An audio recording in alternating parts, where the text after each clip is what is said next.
Welcome back, America. This is To All the Cars I've Loved Before, the podcast where American history and automotive history meet your history. We have another very special guest this evening. Well, it is evening and you can't see me, but it's very close to Mardi Gras season down here on the Gulf Coast. I am wearing my Mardi Gras crown, purple, gold, and green for those in the know. So welcome back. You'll want to check us out online at carslove.com. Again, carslove.com. In the conversation, see pictures of cars of previous guests, meet previous guests, see pictures of them, and hey, join the conversation. There's a form if you would like to be a guest. You can meet us, see pictures of us, be part of what we espouse and what we like to get into, which is your stories. Everybody has a story of cars they grew up in, took road trips in with their parents, their first cars, second cars, third cars. Some guests even, our previous guest, last week's episode we talked about the most recent car his wife got. So, hey, we all have stories. So before we get into it, I'm going to kick it off to my somewhat esteemed co-host and senior automotive reporter for this very podcast, Doug. I'm Christian, by the way, and this is Doug. Thank you, Christian, for that wonderful intro. Yeah, I appreciate it. Thank you very much. Yeah, everybody, welcome to carslove.com, or as it's better known as, To All the Cars I've Loved Before, on your favorite podcast platform. And in automotive news, not too much going on today. We got to be quick because we have a very interesting guest. Very interesting. Sure.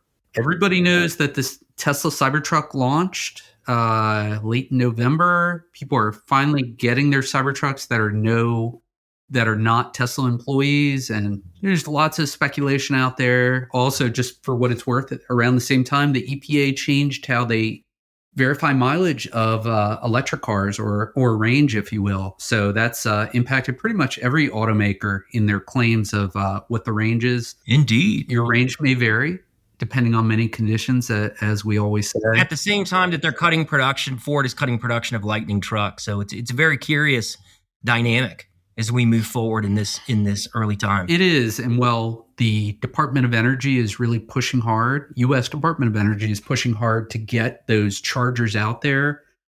Tesla is actually opening up their charging network to other companies like Ford and others starting this year. So we'll see how that impacts. That might impact a Tesla owner in a negative way, certainly positive way for other electric owners. But if you have some thoughts, hit the contact us form on our website. Absolutely. Yeah. Hey, good stuff. Thanks for sharing that. Yeah, we have all kind of ways for you to join the conversation, and you can be one of our guests. And I am very pleased to present this week's guest, who is a close personal family friend of mine. We hang out together. Our kids hang out together. I go over to his house and eat his food. And my good friend, Eric, welcome to the show. Hello, and thank you for having me. And neighbor, we live in the same extremely exclusive, except for me, enclave near the water in the Gulf Coast of our fair United States. Well, welcome to the podcast. And as we were talking, this is where you get to choose, right? Your conversation about some cars that you've had in your life that have been important to you. And what cars spring to mind, good fellow counselor? Well, based on what we were discussing before we went live, I thought I would talk about my first two cars. First two. And my most recent car. I dig it. Yeah. Are we going to take them in reverse order? Or do you want to? No, I want to start. I want to start with my first love.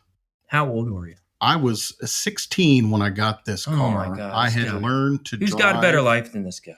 Oh my God. I had learned to drive on my father's work truck. He had purchased a Datsun, if you remember that. I do. They were little.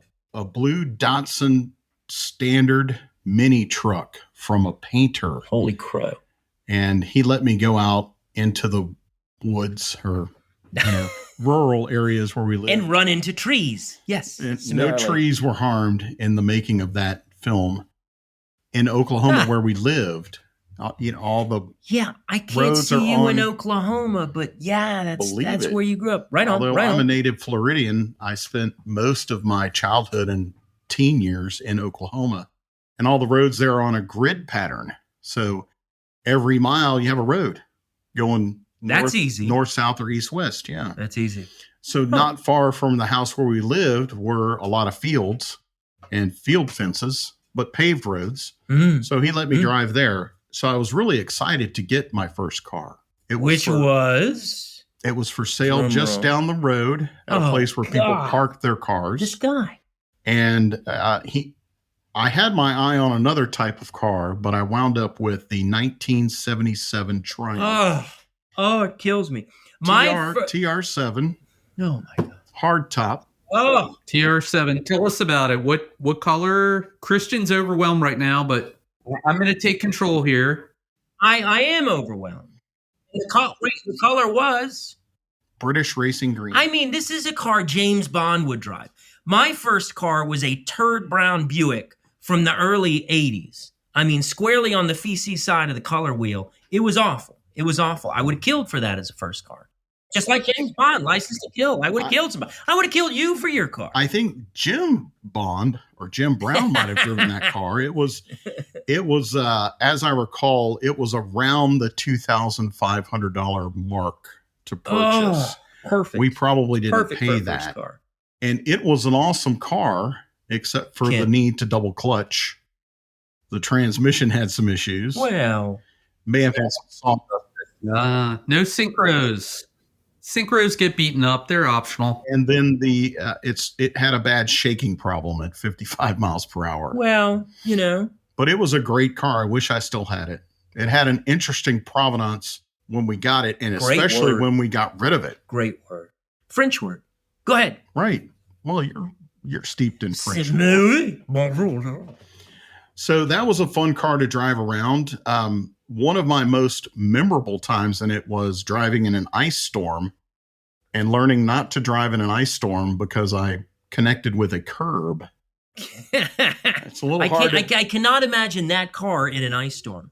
Well, I can not imagine driving that car. There had been an ice storm. There was ice on the road. It wasn't an active ice storm. It's almost even worse. That's almost even worse because, you know, if there's sleet coming or snow coming, you're not overconfident. But when you hit that black ice, you're cooked. I don't know. I would be overconfident. That's the problem with ice on the roads. You'll do that when you're young. I don't do that anymore. I don't go out in those kind of conditions. We don't have them often here, but you'll recall 2014, we just celebrated the 10 years of the great ice storm that shut down I-10, the major east-west artery here along the Gulf Coast. Yes. And we had ice here in our little almost beach community. And no one knows how to drive in it. I stayed home. The government was shut down for 3 days. I was working for the government at the time. And I was happy to stay home. I knew people. Right on. And people in my family who went out. But that's that and the great flood that was about a year before or after that. The 500-year, 1,000-year flood. That was April. That was mid-April of 2014. The ice storm was January 29th of 2014. I thought it was a year apart. But yeah, we had ice it was 2014. and flooding. And that's when I decided I need to have a four-wheel drive in the family. Smart. But I think that's always smart no matter where you live. You know what? Up north, it's compulsory. Let me just squeeze in here. I owned a Ford Expedition for that very reason. When I lived in the DC area for 20 years, and it was just a dream in the snow. Big, heavy, four-wheel drive, sure-footed. You know, if you forgot to put it in four-wheel drive and tried to drive in the snow in two-wheel drive, it was a nightmare. But boy, you slip it into four-wheel drive anywhere. Just like the commercials where it's bursting through snowbanks. Just go slow. Just go slow. Back to Eric's car, if you will, Christian. So we know it was a convertible. It was a British car. It was a hard top. Even more rare than the hard top version. No, it's great because you don't have to worry about the canvas falling apart, which is the Any redeeming qualities? Obviously, this is a sporty car. Young man going to high school, driving to high school. Wow. Just the ladies, you had to be pretty popular driving a cool car like that. Well, they go crazy about this guy anyway, but throw in the car, Jiminy Crickets. That didn't hit until the next car. But the fun thing about the Triumph was the manual transmission, even with the double clutching. It was fun to drive. You know, as I get older, I realize now only 3% of cars manufactured in the world even have a manual transmission. Huh. And the ability to drive such a car is getting more and more scarce. I put my older son on dirt bikes so he would learn manual transmissions. And then I had a Jeep that he drove around and really liked it because it had a manual transmission. It's a life skill. It is a life skill. Yeah. Speaking of James Bond, you don't just jump in a car and that's the first time you've ever driven a stick. No. Or hop on a motorcycle. Well, he could do it. James Bond could do it. I mean, nobody else could do it. He's had the training. He's had the training. That first thing they cover in spy school is defusing nuclear bombs and then driving a standard transmission. I mean, I think it's on the syllabus. It's prerequisite. Standard transmission, also known as millennial theft deterrent, for that very reason. Anyway. Always good to get a chuckle from the guest, ladies and gentlemen. We're filmed before a live studio audience, which is asleep. So one time I was joking around with somebody at the Honda dealer and I wanted to drive wasn't a Honda, but a car they had there. And I said, hey, the sales guy was kind of annoying. I'm like, hey, what's this third pedal for? And he's like, get out of the car. I said, just kidding. Of course, I started the car, drove it away. That's a good story. I think my second car was a stick shift. My first one was not, but I had some friends who had stick shift cars, and there was no stopping me from there. Still have 2 stick shift cars, so I'm a big fan. It's not fun in traffic, but it is an art. I understand, but you know what our guest did? He's a very experienced podcaster because he teased the second car. So now we have to move with some expedition to the second car. We do.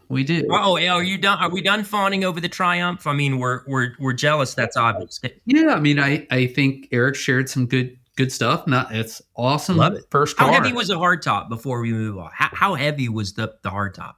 Oh no, it wasn't a targa top. It was a coupe. The top. It was the fixed top, Chris. Fixed top.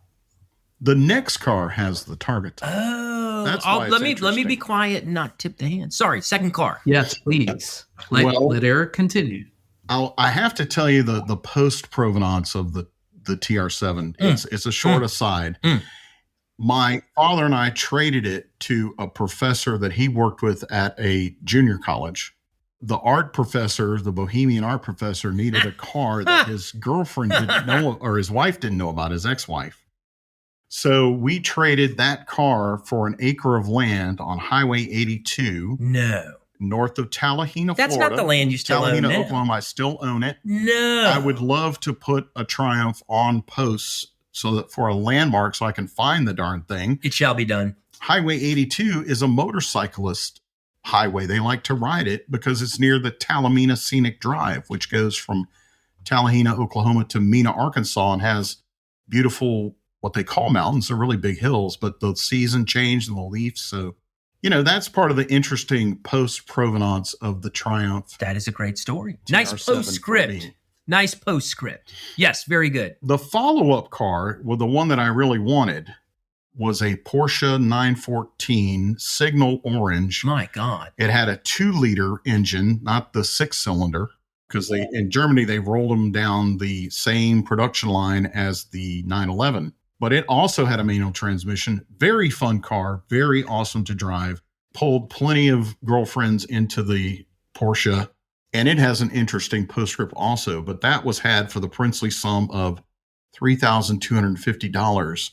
Which was part of some money I earned from one of my father's oil speculation companies. Whoa. Yeah. I love it. Yeah. I see where your kids get their work ethic, starting companies, et cetera, et cetera.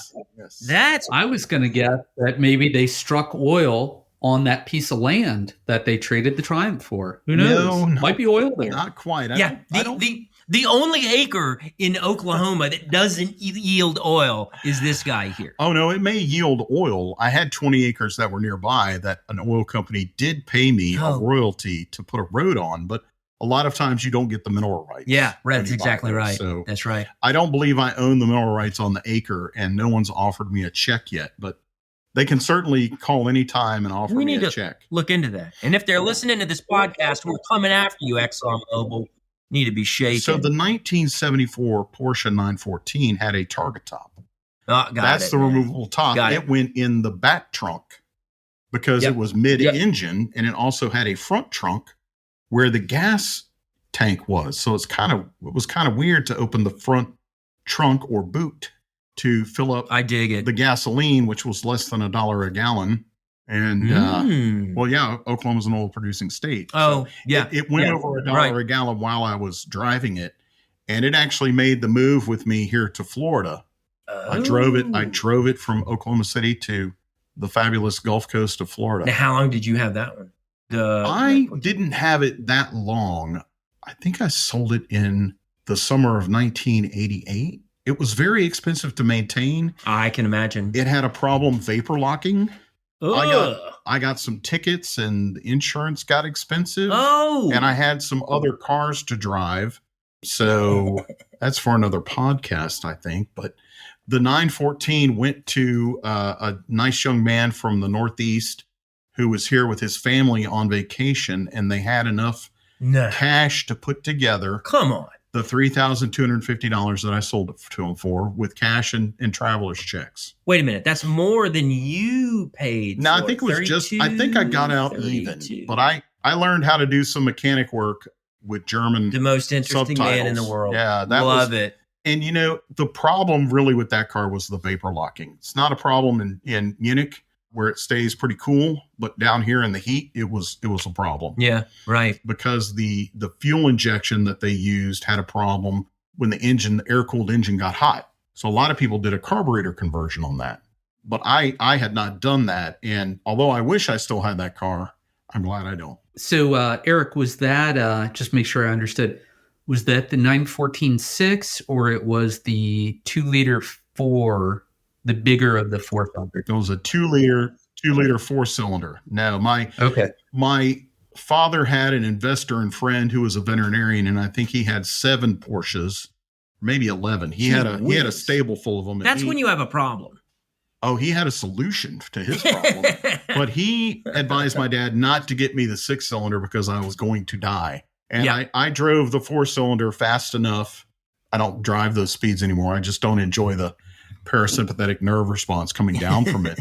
But it was a really fun car. It handled like it was on rails, to quote a movie, because of that mid-engine placement. Just super fun. Sounds fun. I was a lot skinnier, so I could fit in it. The Targa top was fun to take off and on. I would like to have another Targa top car, but there are lots of cars. My current car has something like a Targa top. But hang on. One of our fans is, oh no, it's just my co-host. I have a quick fun fact to share.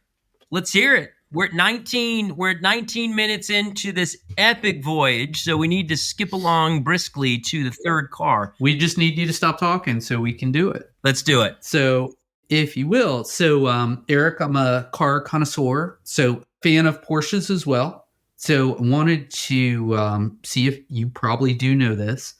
The 914 came out after the 911, and part of the reasoning for it was, actually, it was made by Volkswagen. It was sold as a Volkswagen in Germany, but sold as a Porsche in the United States. I don't know if you knew that. I did not know that. Yeah. And when it first came out, it had the same engine as the Porsche 356. I think it was a 1.6 liter, if you will. That's why I asked about the 2-liter.